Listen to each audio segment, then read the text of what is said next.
Check this out. Not that. This.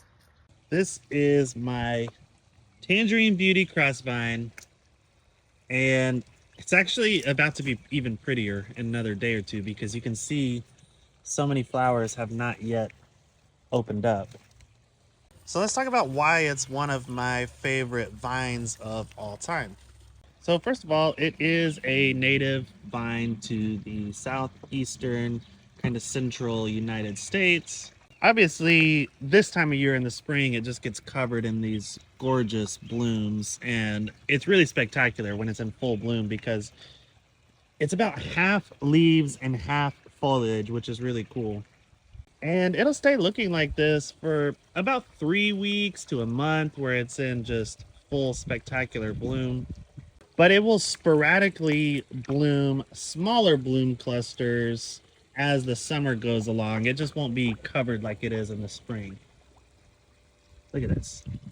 It's also drought resistant. It's also deer resistant. And the foliage is evergreen. So it looks pretty decent even in the wintertime. It'll grow in full sun. It'll also grow in pretty heavy shade. Mine is in kind of a dappled sun situation, and I hardly even water this thing, and it loves it. I don't know what the koi's doing. Looking for food.